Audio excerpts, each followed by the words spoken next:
नमस्ते और the explainer में आपका स्वागत है।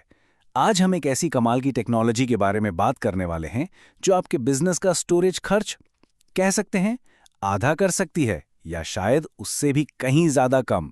जी हाँ, हम बात कर रहे हैं विंडोज सर्वर के एक छिपे हुए खजाने की, डेटा डीडुप्लिकेशन। अच्छा, चलिए एक सवाल से शुरू करते हैं। क्या आपके साथ भी ऐसा हो रहा है? मतलब कंपनी का डेटा है कि बस बढ़ता ही जा रहा है, सर्वर की डिस्क फुल होने की वार्निंग आ रही है और स्टोरेज का बिल तो पूछो ही मत, आसमान छू रहा है। अगर आपका जवाब हाँ है तो चिंता मत कीजिए, आप अकेले नहीं हैं।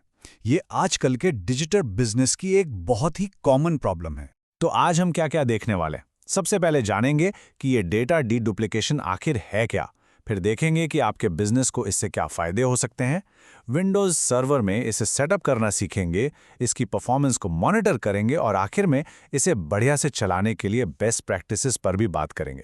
तो चलिए सबसे पहले और सबसे बड़े सवाल पर आते हैं, ये जादू आखिर चलता कैसे है। आइए इस कमाल की टेक्नोलॉजी के पीछे का फंडा समझते हैं। तो ये डेटा डीडुप्लिकेशन आखिर है क्या? देखिए, बहुत सीधे शब्दों में ये एक बहुत ही स्मार्ट स्टोरेज टेक्निक है। इसका काम बस इतना है कि आपके डेटा में जितनी भी डुप्लीकेट फाइलें हैं उन्हें ढूंढकर हटा दे। ये सिर्फ डेटा की एक ही यूनिक कॉपी रखता है और बाकी सब डुप्लीकेट की जगह एक छोटा सा पॉइंटर, एक छोटा सा रेफरेंस छोड़ देता है जो उस असली फाइल की तरफ इशारा करता है। इसे समझने का एक बहुत ही आसान तरीका है। मान लीजिए आपकी एक लाइब्रेरी है जिसमें एक ही किताब की 100 कॉपियां रखी हैं। अब ये तो सीधी सीधी जगह की बर्बादी है ना? तो एक समझदार लाइब्रेरियन क्या करेगा?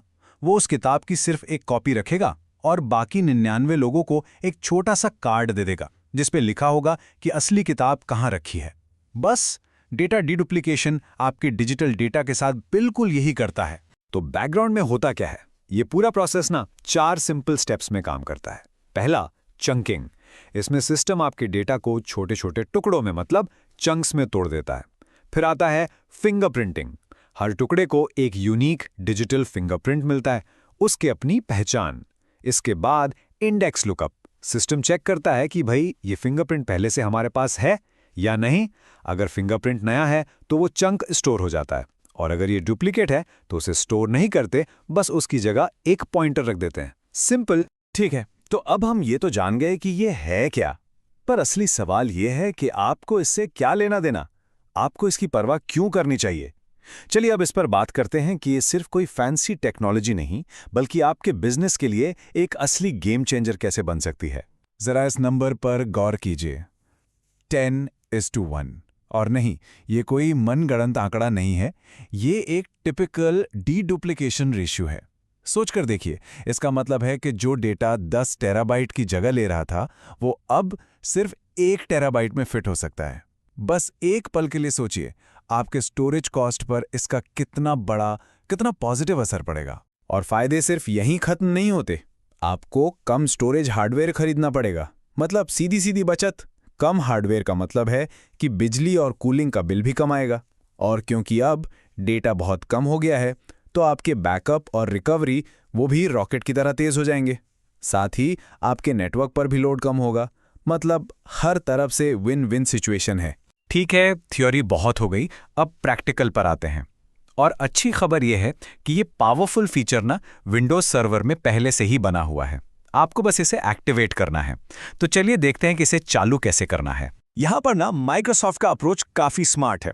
देखिए, डीडुप्लिकेशन 2 तरह का होता है। एक होता है इनलाइन, जो डेटा लिखते समय ही हो जाता है, और दूसरा है पोस्ट प्रोसेस। विंडोज सर्वर इसी पोस्ट प्रोसेस वाले तरीके का इस्तेमाल करता है।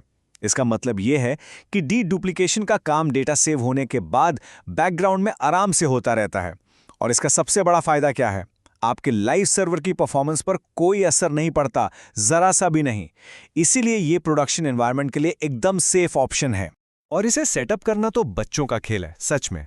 आपको बस सर्वर मैनेजर में जाना है, डेटा डीडुप्लिकेशन रोल को इंस्टॉल करना है, इसके बाद जिस वॉल्यूम को ऑप्टिमाइज करना है उसे चुनना है, फिर अपने काम के हिसाब से एक यूसेज टाइप सिलेक्ट करना है और आखिर में एक शेड्यूल सेट कर देना है कि ये काम कब होना चाहिए। बस इतना ही, हो गया काम। हाँ, और ये वाला स्टेप काफी इंपॉर्टेंट है। विंडोज सर्वर आपको अपने काम के हिसाब से सेटिंग्स को ट्यून करने का ऑप्शन देता है। मतलब अगर आप इसे एक जनरल फाइल सर्वर के लिए यूज़ कर रहे हैं तो उसकी सेटिंग्स अलग होंगी। अगर आप इसे VDI या वर्चुअलाइज्ड बैकअप के लिए यूज़ कर रहे हैं तो उसके लिए भी एक खास ऑप्टिमाइज प्रोफाइल है। इससे यह पक्का हो जाता है कि आपको हर सिचुएशन में बेस्ट परफॉर्मेंस मिले। बहुत बढ़िया। तो आपने इसे सेट कर लिया और ये अपना काम कर रहा है। लेकिन रुकिए, काम अभी खत्म नहीं हुआ है। इसे set it and forget it वाली टेक्नोलॉजी समझने की गलती बिल्कुल मत करना। ये जानना बहुत बहुत ज़रूरी है कि ये परफॉर्म कैसा कर रहा है और आपके सिस्टम पर इसका क्या असर हो रहा है। तो आपको किन चीज़ों पर नज़र रखनी है? पहली चीज़, जब डीडुप्लिकेशन का काम चल रहा हो तो CPU और मेमोरी यूज़ पर ध्यान दें। इससे पता चलेगा कि सिस्टम पर कितना लोड पड़ रहा है। सबसे ज़रूरी, आपकी सेविंग्स रेट कितनी है, मतलब आप असल में कितनी जगह बचा पा रहे हैं। और हाँ, ये भी देखते रहिए कि आपका खाली डिस्क स्पेस बढ़ रहा है या नहीं और सिस्टम की IO लेटेंसी ठीक है, ताकि सब कुछ मक्खन की तरह चलता रहे। और ये देखिए, ये ग्राफ आपको दिखाता है कि रिजल्ट्स कितने ज़बरदस्त हो सकते हैं। ये इस बात का जीता जागता सबूत है कि ये टेक्नोलॉजी कितनी पावरफुल है।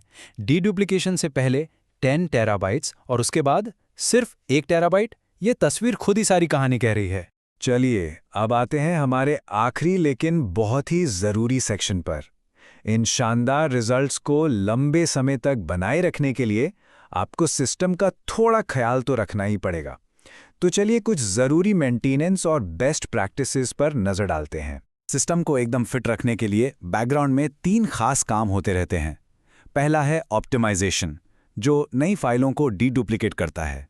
दूसरा है गार्बेज कलेक्शन, ये उन पुराने डेटा टुकड़ों को साफ कर देता है जिनकी अब कोई ज़रूरत नहीं है, ताकि जगह खाली हो सके। और तीसरा है इंटीग्रिटी स्क्रबिंग। इसे आप एक रेगुलर हेल्थ चेकअप समझ सकते हैं, जो किसी भी तरह के डेटा करप्शन को ढूंढकर चुपचाप ठीक कर देता है। तो इन सब बातों का निचोड़ क्या है? कुछ बेस्ट प्रैक्टिसेस हैं जिन्हें हमेशा याद रखना है। पहली बात, इसे चालू करने से पहले माइक्रोसॉफ्ट का एक टूल है DDP Eval। उसका इस्तेमाल करके ये अंदाज़ा लगा लें कि आपको कितनी बचत हो सकती है।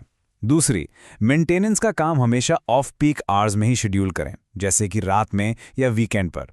तीसरी, अपनी सेविंग्स रेट और सिस्टम की परफॉर्मेंस पर लगातार नज़र रखें। और आखिरी बात, उन फाइलों को इस प्रोसेस से बाहर ही रखें जो ठीक से डीडुप्लिकेट नहीं होती, जैसे जिप या JPEG फाइलें, क्योंकि वो पहले से ही कंप्रेस्ड होती हैं। और ये बात इस पूरे डिस्कशन का सार है। देखिए, डेटा डीडुप्लिकेशन एक बहुत पावरफुल टूल है, इसमें कोई शक नहीं।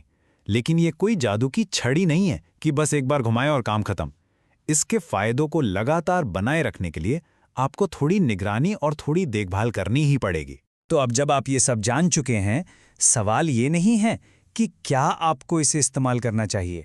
सवाल तो ये है कि जब आपके विंडोज सर्वर में ये इतनी कमाल की पैसे बचाने वाली सुविधा पहले से ही मौजूद है, तो आप अपने स्टोरेज को ऑप्टिमाइज करने और पैसे बचाने की शुरुआत आखिर कर कब रहे हैं।